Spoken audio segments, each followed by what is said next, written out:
সরকারি আবাসনের পাশে প্রকাশ্যে বসা মদের আসরে বাধা দিতে গিয়ে হামলার শিকার হলেন মহকুমা শাসকের গাড়ির চালক রাজু পাওহান।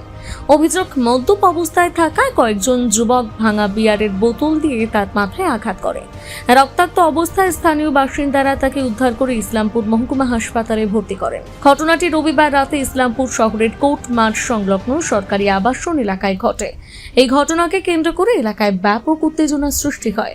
আহত রাজু পাওহানের অভিযোগ, সরকারি কোয়ার্টারের পাশে কয়েকজন যুবক প্রকাশ্যে মদ্যপান করছিল। তিনি তাদের সেখান থেকে সরে যেতে ও মদ্যপান বন্ধ করতে বললে অভিযুক্তরা ক্ষিপ্ত হয়ে ওঠে। এরপর তাকে লক্ষ্য করে হামলা চালানো হয় এবং ভাঙা বিয়ারের বোতল থেকে মাথায় আঘাত করা হয়।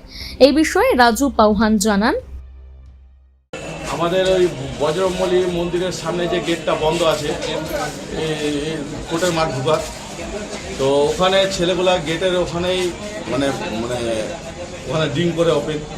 তো আমি আজকে বলাতে এর আগেও হয়েছিল একটা ঘটনা, তখন আমাদের চেয়ারম্যান সাহেব এসেছিল, দেখে গেল, তখনও আমাকে গায়ে হাত দিয়েছে।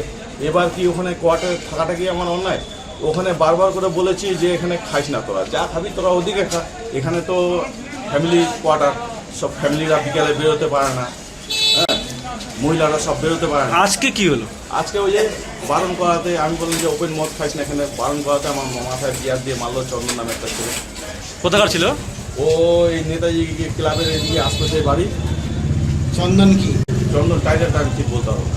ওখানে কি সবসময় রাতে অন্ধকারে দারুর টেক জুয়া? না, ওখানে সবসময় আগে এটাকে রেড টেক করার পর থেকে তো বন্ধ হয়েছিল, রাত্রে সন্ধ্যার পর থেকে ওখানে ওপেন।